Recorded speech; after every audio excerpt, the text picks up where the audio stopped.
বছর দুয়েক আগে যখন আমি ডাক্তার দেখিয়েছিলাম তখন একটা টেস্ট করতে দিয়েছিল, সেটা হচ্ছে এইচএসজি টেস্ট। সেই টেস্টে আমার ধরা পড়েছিল একটা টিউব ব্লক আছে। আর এই রিপোর্টের শোনা মাত্র আমার যেন মাথাটা ঘুরে গেছে যে আমি কি করে মা হব। এই যে একটা টেনশন যেন আমাকে কুড়ে কুড়ে খাচ্ছিল। তো ডাক্তার আমাকে বলল যে কোনো চিন্তা করো না, তোমার এটাও ঠিক হয়ে যাবে, একটা টিউব দিয়েও কিন্তু প্রেগনেন্সি আসে।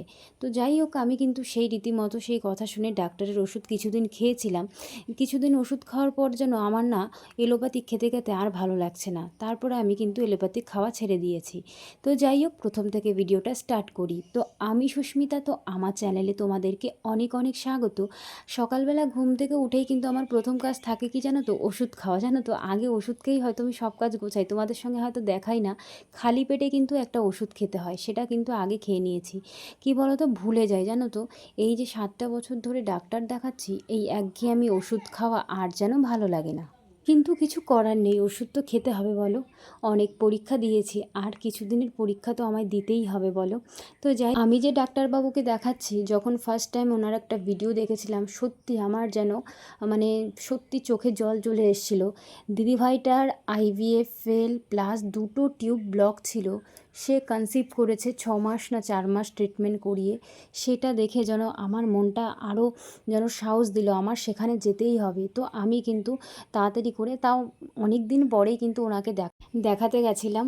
তো ডাক্তারবাবুর নাম হচ্ছে নারায়ণ রায়। তো উনি খুবই ভালো ডাক্তার, কথাবার্তা খুবই ভালো। তো যাই হোক, অনেকেই আমাকে জিজ্ঞাসা করেছিল যে ডাক্তারবাবু কোথায় বসে, কোথায় উনি দেখেন। তো উনি বসে হচ্ছে বারাসাতে।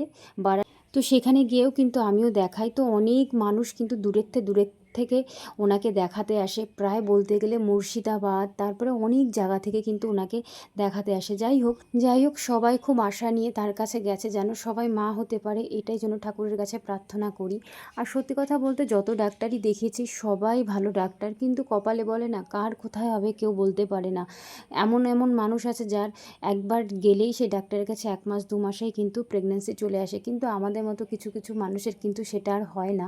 মানে কি বলবো, আমার তো যত ডাক্তার আমি দেখিয়েছি প্রত্যেকটা ডাক্তারবাবুই কিন্তু ভীষণই ভালো, কিন্তু সেখানে আমার কাজ হয়নি বা সেখানে আমার প্রেগন্যান্সি আসেনি। কি করব, সেখানে কি আমি তাকে খারাপ বলবো? নিশ্চয়ই না। তারা ভালো, কপালটা আমার খারাপ যে সেখানে আমার প্রেগন্যান্সিটা আসেনি। যাই হোক, আর কি বলবো, দুঃখের কথা সব কিছুতে বলি। তো যাই হোক, সকালবেলা দেখো আমার কাজ বাজ সেরে কিন্তু আমি রান্না বসিয়ে দিয়েছি। আজকে জানো তো গ্যাসে রান্না করছি। গ্যাসটা ফোড়াতে হবে, অল্প গ্যাস আছে, ভাবছিলাম গ্যাসটা ফোড়ালে একটা নতুন গ্যাস নিয়ে নেবো। যেহেতু সামনে বর্ষা, কাঠের জালে না সেমনভাবে রান্না করা যায় না, খুব সমস্যা হয়। যার কারণে কিন্তু গ্যাসে এখন রান্না করছি। 2 দিন গ্যাসে রান্না করলে হয়তো গ্যাসটা ফুরিয়ে যাবে।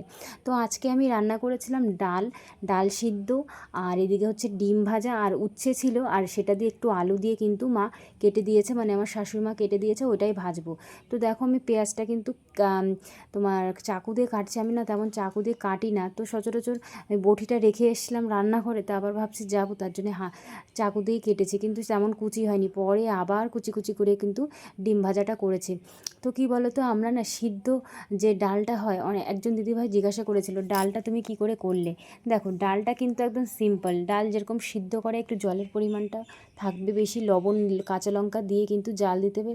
ডালটা গলে আসলে তারপরে কিন্তু দিয়ে দিতে হবে একটু কাঁচা পেঁয়াজ কুচি দিলে স্বাদটা কিন্তু বেড়ে যায়। আর নামানোর আগে থাকতে একটু তেল দিলেই কিন্তু ব্যাস হয়ে গেল ডাল সিদ্ধ। খেতে যে এত ভালো লাগে, কোনো কিন্তু গ্যাস হয় না, আর খুব ভালোই লাগে। যাই হোক, আজকে তেমন কিছু রান্না করিনি, ভেবেছিলাম মাছ রান্না করব, কিন্তু মাছ যে কাকাটা আসে সে কাকাটা আসেনি বলে আর মাছ রাখা হয়নি। যাই হোক, রান্নাবান্না সেরে কিন্তু এখন খাওয়া দাওয়া করে নেব। আজকের ওয়েদারটা মনে হচ্ছে ভালো, কিন্তু জানো তো ভীষণ গরম পড়েছে। হয়তো রাত্রেবেলা বৃষ্টি হতে পারে, কিন্তু আপাতত বৃষ্টি না হওয়াটাই ভালো। জানো তো, এই যে জামা কাপড় হয়েছে, বৃষ্টি বর্ষায় কত জামা কাপড় হয় বলো তো, শুকাতে চায় না। তো যাই হোক, বৃষ্টিটা না হলেই ভালো। তো এদিকে ভাত সবার জন্য কিন্তু বেড়ে নিচ্ছি।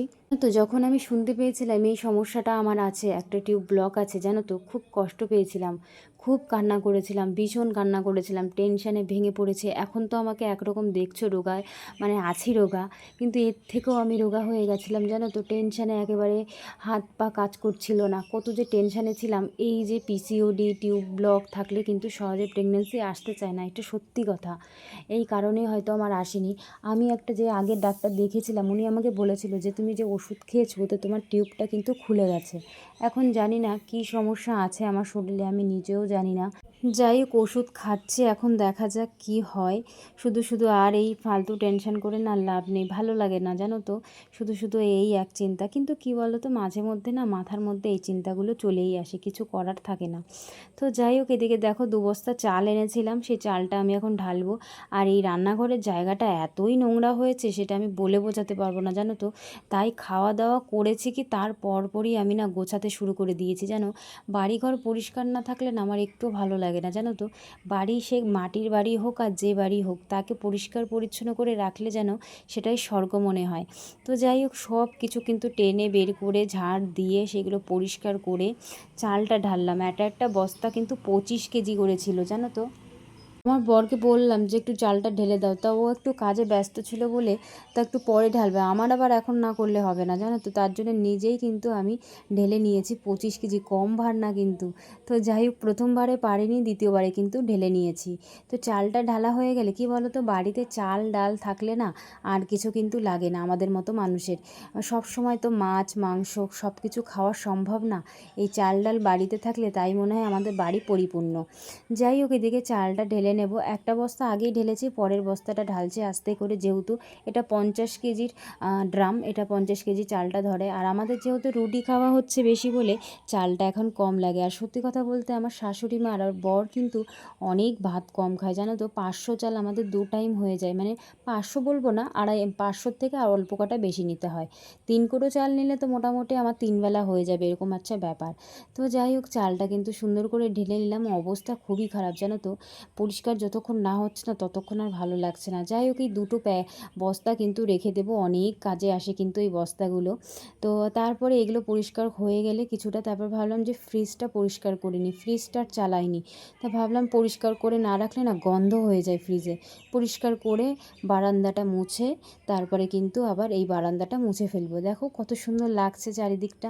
কি জানো তো, যত পরিষ্কার পরিচ্ছন্ন থাকে না, যতই মন মানসিকতা খারাপ থাকুক না কেন, বাড়ি পরিষ্কার করলে যেন মনটা যেন ফ্রেশ হয়ে যায়। শুধু আমার না, প্রত্যেকটা মেয়ের ক্ষেত্রেই কিন্তু এই জিনিসটা হয়ে থাকে।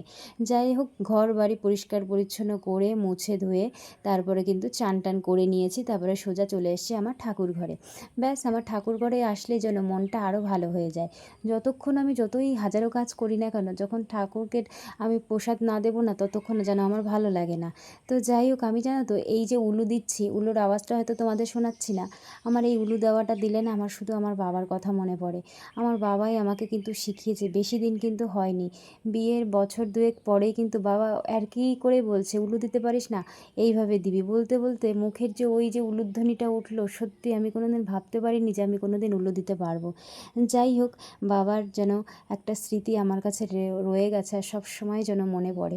তো যাই হোক, এটা যে দেখতে পাচ্ছ প্রদীপ গাছাটা, এটা হচ্ছে আমার বউভাতের দেওয়া, যেন একজন গিফট করেছিল, খুব সুন্দর। তা মা বলছিল এর সঙ্গে একটা ছোট্ট প্রদীপ হলে বেশ ভালো হবে, তো ঠাকুরের জন্য এটা ইউজ করব। তো যাই হোক বন্ধুরা, অনেক কথাই বললাম, ভালো থেকো সুস্থ থেকো, পরের একটা নেক্সট ভিডিওতে দেখা হবে।